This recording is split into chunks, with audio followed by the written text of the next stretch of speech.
All right, hey, what's up, everybody? Mike Lindsley back with you here. It is 9 minutes with me, ML Sports Takes. Check me all out all over the major platforms, Instagram, Twitter, YouTube, you name it. My podcast is called the ML Sports Platter, all over the major platforms like Spotify, Google Podcasts, and Apple Podcasts, Stitcher, Deezer, anywhere else you get your podcast.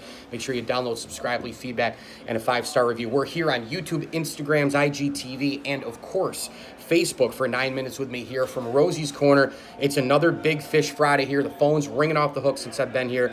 Get your mac and cheese with it. Get your fries and coleslaw with it. Or if you're in a pizza mood, wing mood, you can get those items as well. Make sure you try the delicious Gold Fever wings or the garlic parm. And of course, all your fresh refreshments are in the cooler. All of your salads are in the cooler as well. And, you can get gift cards for folks. Of course, some big moments coming up here in the fall and in the wintertime. We just came off of Mother's Day and Father's Day, birthdays, you name it. They'll deliver right to you, or you can get it on Grubhub. They're also on Facebook and Instagram for any and all updates and posts, and make sure you try their hot and cold subs as well. I wanted to get into the Buffalo Bills defense, basically what we know about this team, and obviously losing a lot of workouts, post-draft, pre-draft, etc., in the NFL, but the defense, in my opinion, last year was a top 3 defense, and this year is not going to miss a beat. I think it's going to be another top 3 to 5-ish defense. You're going to compete, of course,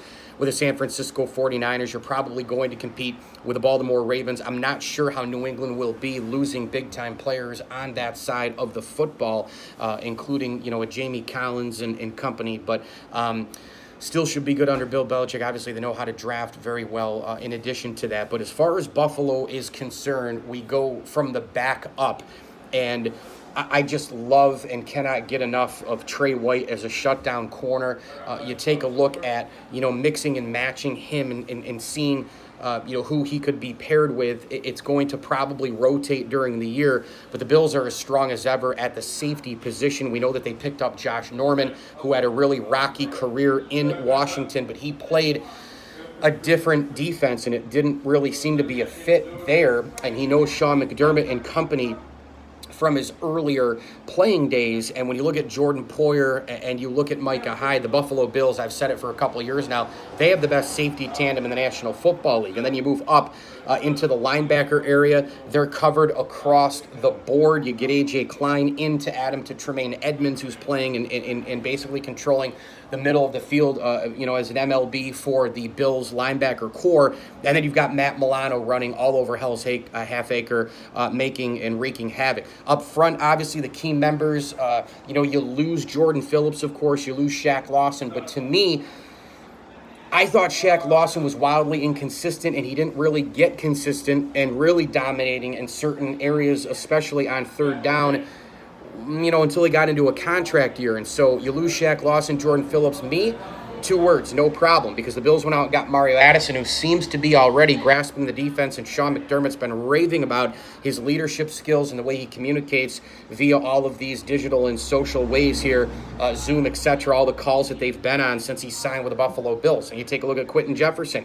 He's told multiple media outlets and sources that he plays the defensive line. He said he doesn't even have a position because he can go everywhere. He actually really, really does praise versatility, and he has made that his MO in Seattle for the Pete Carroll defense out there. I love that for the Buffalo Bills. Why? Because you really, at this particular moment, don't know if Harrison Phillips is going to come back and be healthy. The Trent Murphy question mark still looms large, and so I think Quentin Jefferson playing defensive line, rotate him in and out, play him on big third downs, play him on first downs, mix and match folks on second down.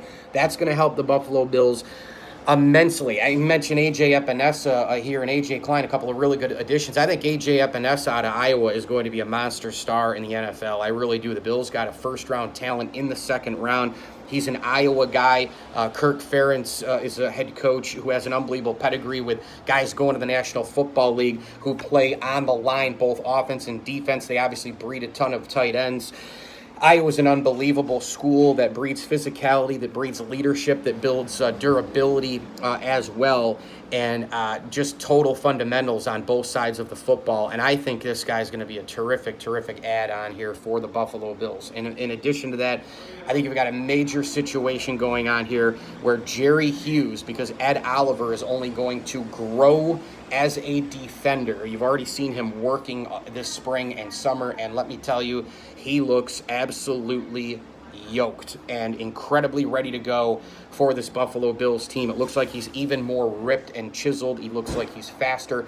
It looks like he's actually better fundamentally, and he could be a major defensive player up front for the Buffalo Bills. Ed Oliver wreaking havoc is going to be a big thing for Jerry Hughes, because now the double teams maybe, kind of go away a little bit. I'm also very, very intrigued for the Bills to see exactly where Star Lotulelei fits in this year. I think he's a guy who can deliver a lot more for Buffalo, but in times last year really seemed to kind of go away and was missing. But I think up front, the Bills have got a lot there, and I would expect close to double-digit sack years for Jerry Hughes and or Ed Oliver.